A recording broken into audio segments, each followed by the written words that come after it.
Ukraine में यह आग बता रही है कि पुतिन अब क्या करने वाले हैं। खार्किव को जलाकर रूस का अगला टारगेट कौन बनने जा रहा है, ये तस्वीरें बता रही हैं।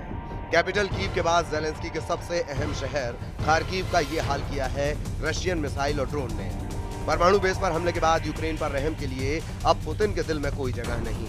खार्किव पर 9 ड्रोन और 2 मिसाइल दागी गईं और देखिए क्या हाल हुआ।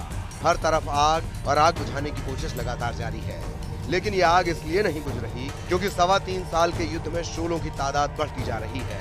पुतिन ने 3 शहरों को टारगेट बनाया, खार्किव, सुमी और ओदेसा। एक ही रात में करीब 100 ड्रोन से अटैक किया गया। यूक्रेन का दावा है कि 36 ड्रोन गिरा दिए गए, 25 जाम कर दिए गए, लेकिन बाकी अपने टारगेट पर जाकर फटे।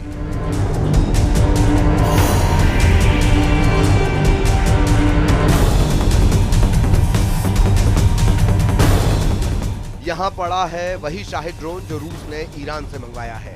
इसके एयरफ्रेम के कई हिस्से बरामद हुए हैं। इसके मोपेड वाले इंजन के टुकड़े भी देखे जा सकते हैं।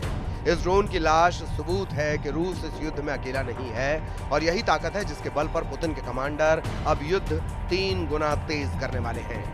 रूस में सुरक्षा परिषद के उपाध्यक्ष दिमित्री मेदवेदेव, जो रूस के राष्ट्रपति भी रह चुके हैं, उन्होंने कहा है कि यूक्रेन से बातचीत का बस एक मकसद है, संपूर्ण जीत और यूक्रेन में नाजीवाद हुकूमत की 100% तबाही।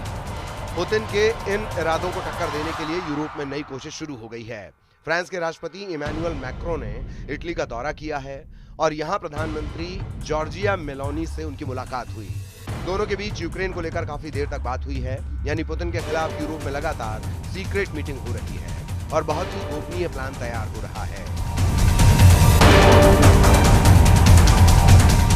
जबकि दूसरा सच ये है कि पुतिन ने परमाणु बेस पर हुए हमलों के बाद अपने एटम बम वाली फोर्स को एक्टिव कर दिया है।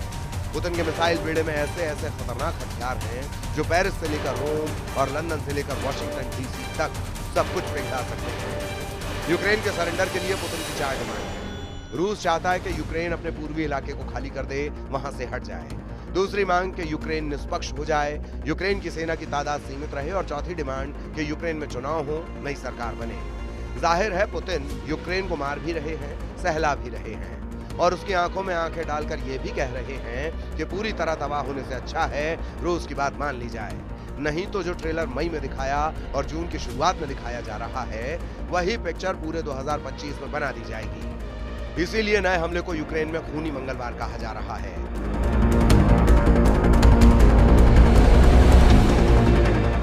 ज़ेलेंस्की के देश को लाखों जख्म देकर पुतिन बता रहे हैं कि यूक्रेन के पास सरेंडर के अलावा कोई रास्ता नहीं। पुतिन के सामने चाहे ट्रंप हो या फिर उनका मिलिट्री ग्रुप नेटो, रूस किसी भी कीमत पर यूक्रेन को बख्शने वाला नहीं है। ये पुतिन का लगातार सबसे बड़ा प्रहार है। खार्किव पर ऐसे हमले हो रहे हैं जहां आग लगाकर दहक रही है। ये पुतिन का गुस्सा है जो आउट ऑफ कंट्रोल हो चुका है। ये दावा ऐसे वक्त किया जा रहा है जब पुतिन ने यूक्रेन को पूरी तरह रौंदने का फाइनल फैसला कर लिया है, क्योंकि अब सीधा राजधानी कीव पुतिन के टारगेट पर आने वाली है। इसका इशारा पुतिन और उनके सबसे करीबी दिमित्री मेदवेदेव की नई रणनीति से पता चलता है। पुतिन के टारगेट पर हैं यूक्रेन के 2 बड़े शहर खार्किव और सुमी।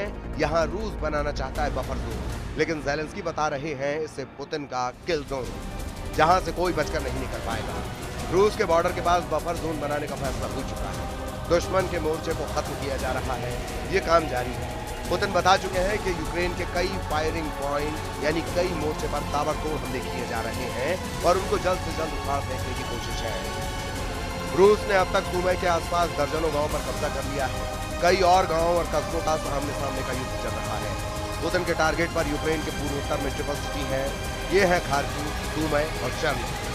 अगर इनके आसपास पुतिन बफर जोन बनाने में कामयाब होते हैं तो समझ लीजिए फिर यूक्रेन की राजधानी तक पुतिन की रेंज होगी और फिर ज़ेलेंस्की का सबसे मजबूत किला कैसे ढह जाएगा, इसका खतरा नेटो से लेकर व्हाइट हाउस तक फैल चुका है।